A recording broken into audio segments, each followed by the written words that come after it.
Nah, biaya-biaya persediaan. Jadi, memiliki persediaan itu juga akan menimbulkan biaya atau akan memunculkan beberapa macam biaya, ya. Nah, biaya yang pertama itu adalah biaya pemesanan. Ini sudah pasti, ya. Jadi apabila kita ingin punya persediaan, kita tentukan harus memesan persediaan. Nah, muncullah yang namanya biaya pemesanan atau dikenal dengan ordering cost atau biasa disingkat dengan CO. Nah, biaya-biaya apa saja yang bisa kita kelompokkan ke dalam biaya pemesanan? Ada beberapa, tidak harus semuanya ya, tetapi apabila kalian umpamanya nanti bekerja di satu perusahaan, kemudian diminta untuk menentukan biaya pemesanan, nah bisa saja beberapa ataupun semua dari biaya-biaya yang muncul di sini, seperti umpamanya biaya pemrosesan pesanan dan ekspedisi, ya. Ini sudah masuk ke dalam biaya pemesanan.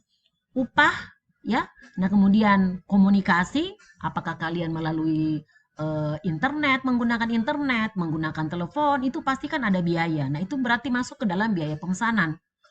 Nah, kemudian surat menyurat, ya. Kemudian pengepakan atau pengemasan, pemeliharaan, kemudian transportasi ataupun pengiriman ke gudang. Nah, ini semua adalah variabel-variabel yang bisa kita masukkan ke dalam biaya pemesanan atau ordering cost. Nah, biaya berikutnya itu adalah biaya pembelian, tentu saja ya. Jadi pada saat kalian melakukan pemesanan, tentu harus melakukan pembelian juga. Kita tidak bisa memesan tanpa membeli. Nah, apa saja biaya pembelian di sini? Tercakup meliputi harga barang yang dibeli, ya. Nah, kemudian harga tenaga kerja. Nah, kemudian biaya overhead. Nah, yang dimaksud dengan biaya overhead itu adalah pengeluaran-pengeluaran tidak terduga dari satu perusahaan. Nah, biasanya yang kita masukkan ke dalam biaya overhead ini adalah semua biaya-biaya yang tidak berkaitan atau berhubungan atau selain dari harga dari barang itu sendiri, harga tenaga kerja, ya, yaitu semua masuk ke dalam biaya overhead. Contoh seperti umpamanya asuransi. Nah, itu masuk ke dalam biaya overhead, ya. Nah, ini biaya pembelian. Nah, kemudian biaya yang lain itu adalah biaya penyimpanan atau biasa dikenal dengan uh, holding cost ataupun carrying cost. Ya, ke depan saya akan menggunakan istilah carrying cost dan akan saya singkat dengan apa ya, carrying cost atau holding cost ya. Carrying cost saja ya. Nah, biaya penyimpanan ini banyak ya. Ini semua variabel-variabelnya. Jadi biaya penyimpanan itu meliputi apa? Biaya karena kita memiliki persediaan. Biaya pergudangan, ya.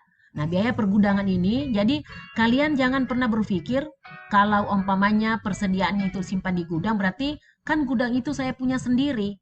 Ya, tetapi kan ada biaya kan yang harus dikeluarkan karena kalian punya gudang.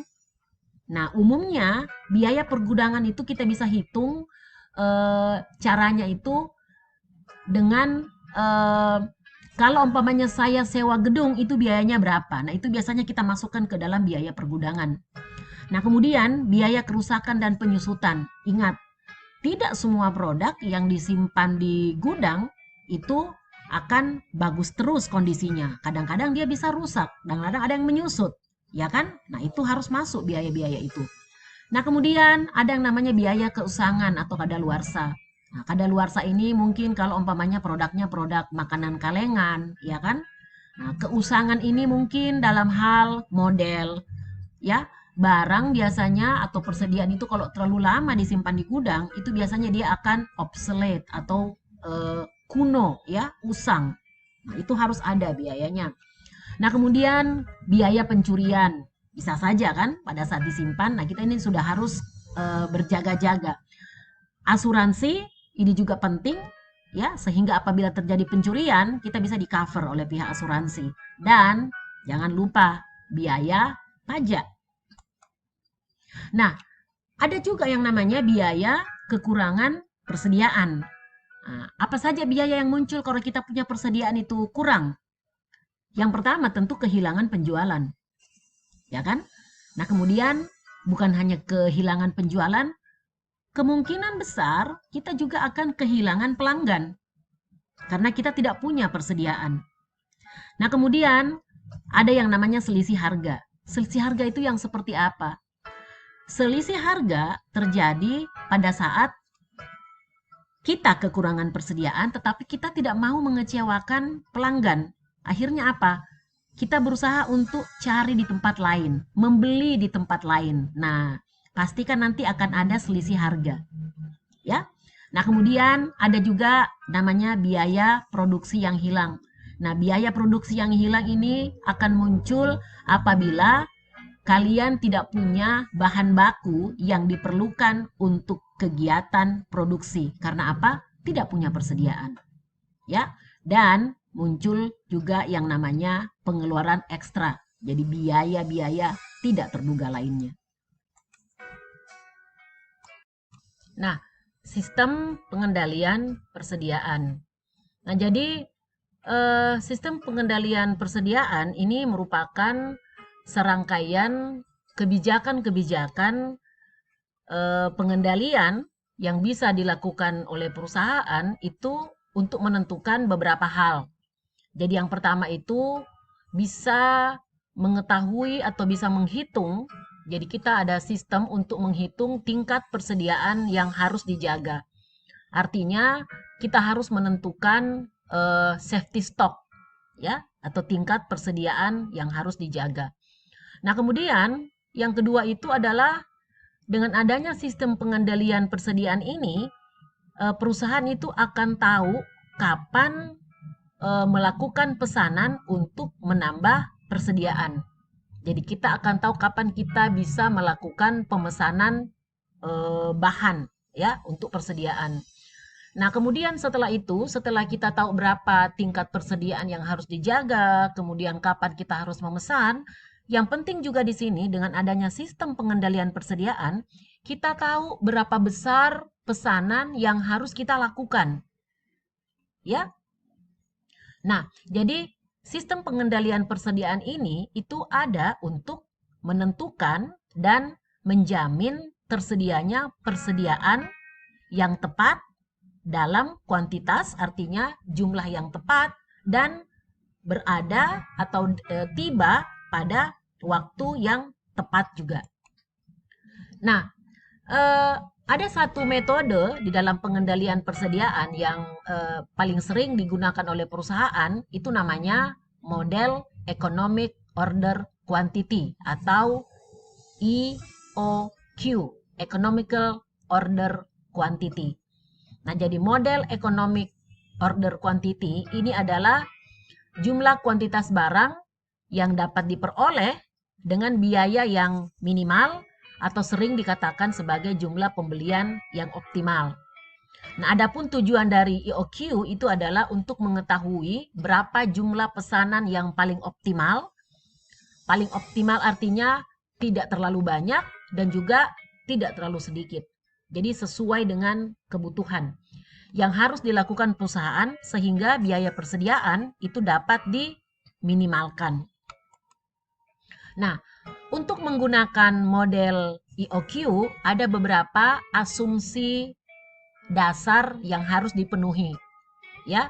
Nah, jadi asumsi yang pertama itu adalah apabila kita ingin menghitung berapa jumlah pesanan yang harus dipesan, kemudian kapan kita harus melakukan pemesanan atau menggunakan model EOQ, itu kita hanya bisa menghitung untuk satu produk saja. Jadi satu kali menghitung itu untuk satu produk.